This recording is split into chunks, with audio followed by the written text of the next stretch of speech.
9 strange behaviors aging adults show after retirement. Fix fast for peaceful living. Experts warn. You spent decades working, counting down to retirement, imagining lazy mornings, hobbies and freedom. But now that you're finally here, something feels off. Your spouse says you've changed. Your kids seem worried. You find yourself doing things that don't make sense, even to you. And the worst part? You can't quite put your finger on what's wrong.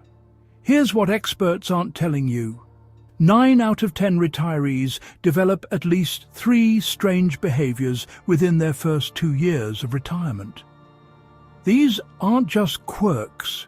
They're warning signs that your brain and body are struggling to adapt to this massive life transition. Some are harmless.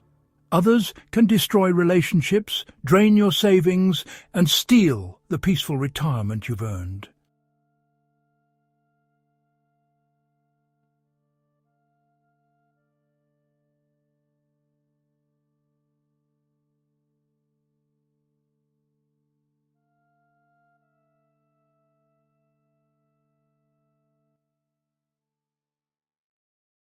In the next few minutes, you'll discover the 9 strange behaviors that catch most retirees completely off guard. We're not talking about typical adjustment issues. These are specific patterns that psychologists and retirement specialists see repeatedly in their practices. Yet nobody warns you about them beforehand. First, we'll walk through each behavior in detail so you can identify which ones might be affecting you or someone you love. You'll learn why these changes happen, what triggers them, and most importantly, why ignoring them creates bigger problems down the road. Then we'll reveal the underlying causes that most people miss. Understanding the why behind these behaviors is crucial because it changes everything about how you approach fixing them. Finally, we'll give you proven solutions that work specifically for retirees. These aren't generic self-help tips. They're targeted strategies developed by geriatric specialists and retirement counselors who've helped thousands of people navigate this exact transition successfully. Behavior number 1. Compulsive schedule. Filling. The first strange behavior appears innocent at first. You start filling every single hour of your day with activities, appointments and commitments. Your calendar looks busier now than when you were working full-time. You've joined 3 clubs, volunteered for 2 organizations, signed up for 4 classes, and committed to watching your grandchildren twice a week. On paper, this looks like you're thriving in retirement. In reality, it's often a red flag. Here's what's really happening. After spending 30, 40, or even 50 years with structured days, your brain associates busyness with purpose and value. When that external structure disappears overnight, you feel lost and anxious. So you desperately recreate that structure by cramming your schedule full. You're essentially working a full-time job again, except now you're not getting paid and you're running yourself ragged. The problem intensifies because you feel guilty saying no. Someone asks you to join a committee and you think, well, I'm retired, I have time. But time and energy aren't the same thing. You're 65, not 25. Your body needs rest, downtime, and unstructured hours to recharge. Instead, you're rushing from one activity to another, eating lunch in your car and collapsing exhausted every evening. This behavior strains relationships too. Your spouse imagined retirement would mean more quality time together, but you're never home. Your friends can't pin you down for a simple coffee because you're triple booked 3 weeks out. You miss the spontaneity and relaxation that retirement should offer. The psychological toll is significant. Despite being constantly busy, you feel unfulfilled because you're doing everything but enjoying nothing. You're performing busyness rather than living purposefully. And deep down, you're avoiding the uncomfortable question that terrifies many retirees. Who am I if I'm not busy and productive? Behavior. For 2. Extreme money anxiety. Despite financial security. The second behavior catches many retirees and their families completely off guard. You suddenly become obsessed with every penny, even though your finances are stable. You've got a solid pension, decent savings, and your mortgage is paid off. Yet you're checking your bank balance multiple times daily, refusing to spend money on things you need, and losing sleep over expenses that wouldn't have bothered you during your working years. This isn't about being frugal or financially responsible. This is paralyzing anxiety that makes you refuse to replace worn-out shoes, skip necessary medical appointments because of co-pays, or have a meltdown when your spouse suggests eating at a moderately priced restaurant. You've become that person who obsessively clips coupons for items you don't need and hoards sale items because you never know. What's driving this behavior? For the first time in your adult life, money is only flowing out, never coming in. That regular paycheck was more than income. It was psychological security, proof that you could always earn more if needed. Now that safety net is gone. Even though your retirement income covers your needs, your brain fixates on the fact that you're spending down a finite resource with no way to replenish it.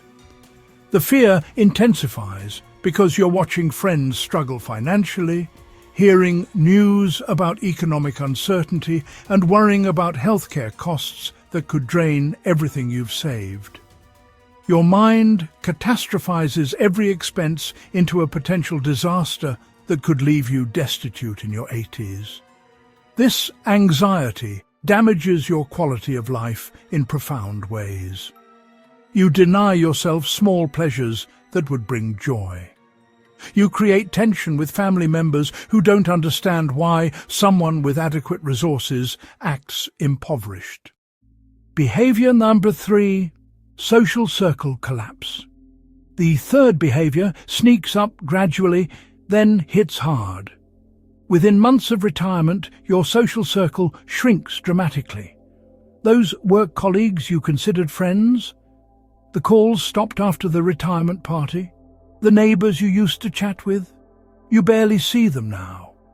Old friends from different life stages, you've lost touch. Suddenly, you realize you can go days without a meaningful conversation with anyone outside your immediate family. What makes this particularly strange is that you finally have time for socializing. Yet, instead of expanding your social network, it's withering. You turn down invitations, stop reaching out first, and find yourself increasingly isolated. Your spouse becomes your only regular social contact, which puts enormous pressure on that relationship. Here's the deeper issue at work. Your professional identity provided built-in social structures and conversation topics. You had status, expertise, stories from work, and shared experiences with colleagues. Strip that away, and many retirees feel they have nothing interesting to contribute. You worry you've become boring. What do you talk about now? Your doctor's appointments? The weather? That thing you saw on television? This fear of being irrelevant or uninteresting makes you withdraw. You convince yourself others are too busy for you or won't want to hear about your quiet retired life. So you stop initiating contact. When people do reach out, you decline because you feel you have nothing to offer the conversation. It becomes a self-fulfilling prophecy. The isolation compounds other problems. Without regular social interaction, cognitive decline accelerates. Depression risk skyrockets. Your world becomes smaller and smaller until it's just you, your home, and maybe your spouse. Research shows that social isolation in seniors is as dangerous to health as smoking 15 cigarettes daily. Yet it's happening to millions of retirees. Family members often don't notice until it's severe. They assume you're enjoying retirement, not realizing you're spending entire days alone, speaking to no one. Behavior. 4. Obsessive home improvement projects. The fourth behavior turns your home into a never-ending construction zone. You start one project, then another, then 3 more before finishing the first. You're constantly measuring, planning, shopping for supplies, and tearing things apart. Your garage overflows with tools and materials. Your spouse can't use the kitchen for weeks because you're redoing the backsplash.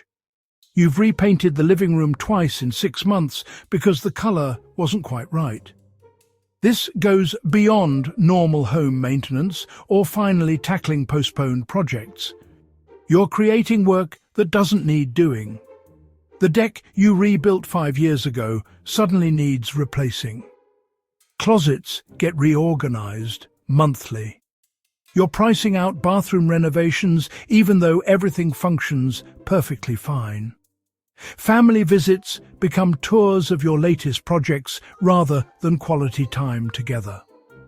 What's really happening runs deeper than boredom or suddenly having time for home improvement. These projects fill the achievement void left by your career.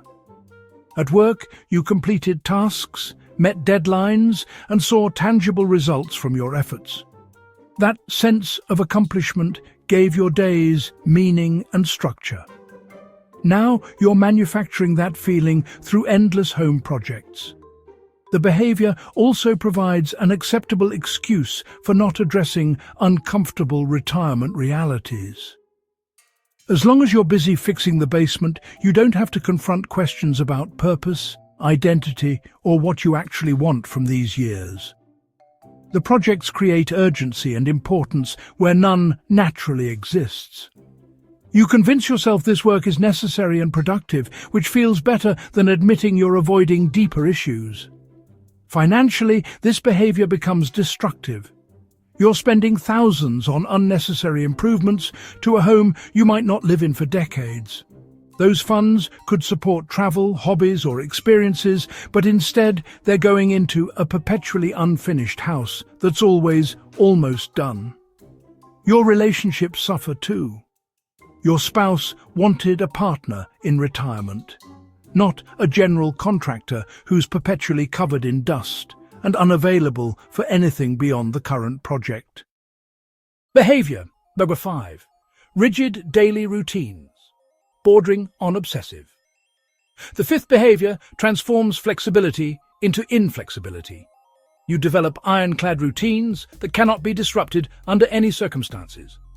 Coffee must be at exactly 7:15 a.m. The newspaper gets read in a specific order. Lunch happens at noon sharp. Dinner at 5:30 p.m., not a minute earlier or later. Television programs are watched on schedule. Bedtime is non-negotiable, even on special occasions. When someone suggests breaking this routine, even slightly, you become agitated or outright hostile. Your spouse wants to sleep in on a Sunday? Impossible, because that throws off the entire day. Grandchildren invite you to a birthday party at 6 p.m. You can't go, because that's after your dinner time. Friends suggest a spontaneous day trip. Out of the question because it interferes with your established schedule. This rigidity goes beyond preference or habit. You genuinely cannot function if the routine gets disrupted. Missing your usual morning walk leaves you anxious all day. Eating lunch 30 minutes late feels catastrophic. You've essentially imprisoned yourself within a self-imposed structure that's far more restrictive than any job schedule ever was. The underlying cause is your brain's desperate attempt to create control and predictability. Retirement stripped away external structure, which felt terrifying and chaotic. So you built your own structure, but instead of creating helpful rhythm, You've constructed rigid walls. These routines provide the illusion of control and purpose, even though they're arbitrary and self-limiting. This behavior signals deeper anxiety about time itself. You're hyper-aware that your remaining years are finite, yet you're filling them with meaningless repetition. The routines make you feel productive and organized, but you're confusing structure with substance. You're controlling your schedule, but not actually living. The damage extends throughout your life. Spontaneity dies completely. You miss precious opportunities because they don't fit your schedule. Relationships strain as family members tiptoe around your rigid demands or stop inviting you to things because your response is always, "That doesn't work with my routine." Your world shrinks to the same predictable loop, day after day. Retirement was supposed to bring freedom, yet you've created a prison more confining than any workplace. Every day looks identical to the last, and you're losing the ability to adapt to change or embrace new experiences. Behavior 6. Compulsive advice. Giving and correcting others. The sixth behavior turns you into someone nobody wants around. You can't stop offering unsolicited advice, correcting people and explaining how things should be done. Your adult children dread your visits because you critique their parenting, cooking, home maintenance, and life choices. You interrupt conversations to point out factual errors or add unnecessary details. Cashiers get lectures about efficiency. Strangers receive your opinions on their purchases, driving, or phone conversations. This isn't occasional helpfulness or sharing wisdom. You've become relentlessly critical and instructive, unable to observe anything without commenting on how it could be done better. Your spouse can't load the dishwasher, fold laundry, or drive anywhere without your constant commentary. Friends stop sharing personal matters because they know you'll immediately tell them what they did wrong and what they should do instead. What's driving this exhausting behavior? For decades, people valued your expertise and sought your professional opinion.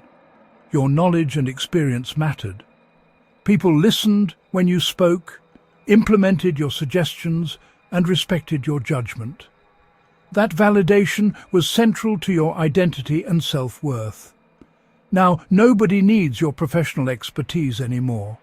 Your former colleagues moved on. Your replacement at work is doing things differently. The industry has changed. Your relevance in that arena vanished overnight. So you're desperately trying to reclaim that expert status by positioning yourself as knowledgeable about everything else. If people won't seek your advice, you'll force it upon them anyway.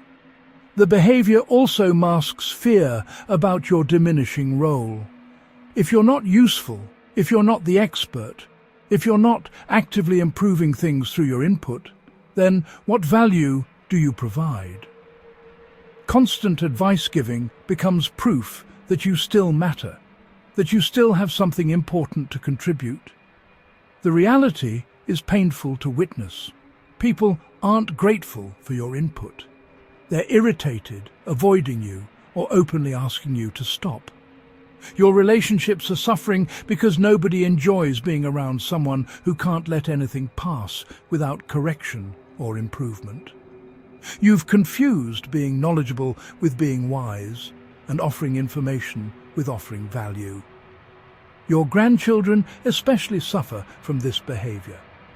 They need a loving grandparent, not another authority figure pointing out their mistakes. Behavior 7. Nostalgic living and past glorification. The seventh behavior locks you in a mental prison of yesterday. Every conversation circles back to your working years. You constantly compare the present unfavorably to the past. Modern technology is inferior to how things used to be. Today's workers don't have the work ethic your generation had. Music, television, food, manners, everything was better decades ago. You've stopped living in the present and instead exist in an endless loop of back-in-my-day stories. Your home becomes a museum to your former life. Awards and plaques dominate the walls. Your office or den remains frozen exactly as it was during your working years, complete with outdated equipment and old business cards. Photo albums get reviewed repeatedly. You tell the same career stories so often that family members can recite them verbatim. New experiences hold no interest because nothing can compare to your glory days. This behavior reveals a painful truth you haven't accepted. You peaked in the past and don't believe anything ahead can match it. Your identity remains fused with who you were professionally, not who you are now. The present feels empty and diminished compared to when you had status, recognition, and professional accomplishments. So you retreat into memories where you felt important and valued. The constant backward focus prevents you from building new, meaningful experiences. You dismiss opportunities because "I'm too old for that," or "that's not for people like me." You've decided your best years are behind you, which becomes a self-fulfilling prophecy. Why invest in new hobbies, relationships, or experiences when you've already had your time in the sun? This mindset poisons your relationships with younger people. Your children and grandchildren hear the constant message that their world is inferior, that they'll never measure up to your generation, that progress is actually decline. Instead of bridging generational gaps, you're widening them. They stop sharing their lives with you because they know you'll just criticize how different things are now. Your marriage suffers tremendously. Your spouse is trying to build a present and future together, but you're emotionally living in the past. You can't fully engage with current experiences because you're constantly measuring them against memories. Behavior. Rate. Excessive health. Monitoring and medical hyperfocus. The eighth behavior transforms you into your own full-time medical surveillance system. You're constantly checking your blood pressure, heart rate, blood sugar, weight, and temperature multiple times daily. Every minor sensation triggers alarm. A slight headache means a brain tumor. Fatigue signals heart disease. Indigestion becomes a potential heart attack. You've bookmarked dozens of medical websites and spend hours researching symptoms that healthy people wouldn't even notice. Your medicine cabinet looks like a pharmacy. You're taking supplements you saw mentioned online, trying remedies from articles you barely understood, and keeping meticulous logs of every bodily function. Doctor appointments dominate your calendar, and you've become a regular at urgent care for issues that don't require immediate attention. You've switched physicians multiple times because they aren't taking your concerns seriously when they tell you nothing is wrong. This behavior goes far beyond reasonable health awareness. You're interpreting normal aging processes as medical emergencies. Your conversations revolve entirely around symptoms, medications, and doctor visits. Friends avoid asking, "How are you?" because they'll get a 20-minute organ recital. Family members feel helpless listening to your endless health anxieties, while medical professionals assure everyone you're reasonably healthy for your age. The root cause is the sudden awareness of mortality that retirement brings. When you were working, you felt vital and focused on the future. Now, time stretches ahead with no clear purpose, and you're hyper-aware that your body has an expiration date. Every normal ache or pain becomes evidence that the end is approaching. Health monitoring gives you something concrete to control when everything else feels uncertain. There's also the attention factor. During your working years, people noticed your professional accomplishments. Now, that's gone, but health problems get immediate attention and concern from family. Subconsciously, medical issues become a way to feel important and cared for again. Your ailments, real or imagined, make people check on you, visit, and prioritize your needs. The irony is devastating. This constant health anxiety actually damages your health. The stress of perpetual worry elevates blood pressure, disrupts sleep, and weakens your immune system. You're creating the health problems you fear. Meanwhile, you're missing out on living because you're too busy monitoring whether you're still alive. Your quality of life plummets. You refuse activities because of health fears. Travel seems too risky. Exercise might trigger something. New foods could cause reactions. You've built a fortress of caution around yourself, but you're not protecting your health. Behavior the benign. Identity crisis, shopping and hobby hopping. The ninth behavior turns you into a consumer of identities rather than a builder of one. You're constantly buying equipment for hobbies you'll abandon within weeks. Your garage holds 3 barely used bicycles, golf clubs still in plastic, a kayak that's never touched water, woodworking tools collecting dust, and art supplies from your brief painting phase. Each purchase represented a new version of yourself that you were certain would finally feel right. This isn't exploring interests or trying new things. You're spending thousands chasing an identity that feels as meaningful as your professional one did. You see someone enjoying photography, so you buy an expensive camera and all the accessories, convinced this will be your thing. 2 weeks later, the camera sits unused while you're researching what equipment you need to start brewing beer. Next month, it's learning guitar, then wood carving, then bird watching. The pattern is exhausting and expensive. Each hobby starts with intense enthusiasm and significant financial investment. You research obsessively, buy premium equipment, because if you're going to do something, do it right, and announce your new passion to everyone. Then reality hits. The hobby requires sustained effort, patience, or doesn't immediately provide the fulfillment you desperately need.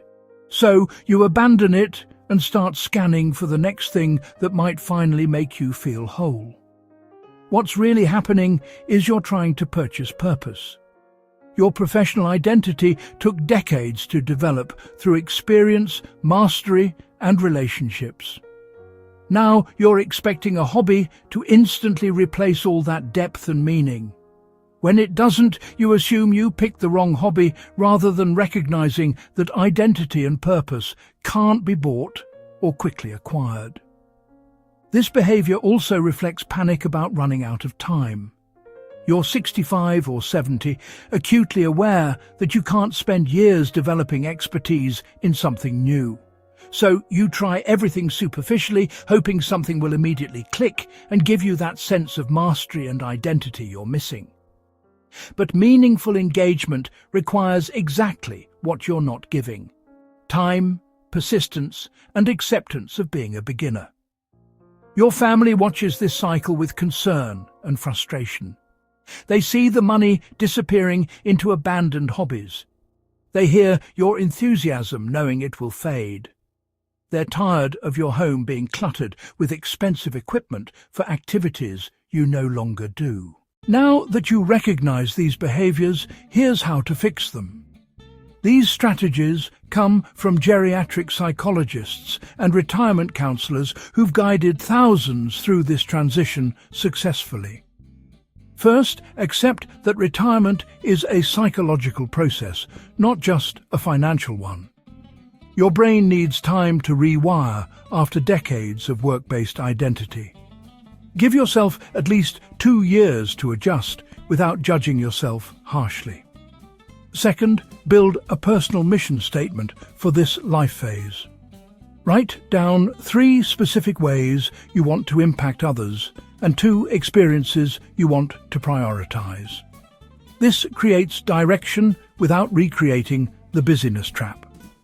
Third, establish connection hours where you engage socially without agenda. Join 1 meaningful group, not 5. Quality relationships matter more than packed calendars. Fourth, create a realistic budget that includes joy spending. Calculate what you can comfortably spend monthly on experiences and pleasures. Seeing those numbers removes abstract money fears. Finally, practice the 6-month rule for hobbies and purchases. Commit fully to one interest for 6 months before starting anything new. This builds genuine skill and satisfaction. These 9 behaviors aren't character flaws. They're normal responses to one of life's biggest transitions. The difference between struggling retirees and thriving ones isn't luck. It's recognizing these patterns early and taking intentional action to address them. You've worked hard for decades to reach this point. You deserve a retirement that feels fulfilling, not confusing or anxiety-filled. The strategies we've shared today work, but only if you implement them. If this video helped you understand yourself or someone you love better, hit that like button and share it with another retiree who needs to hear this message. Subscribe for more practical advice on navigating life after 60 with confidence and peace.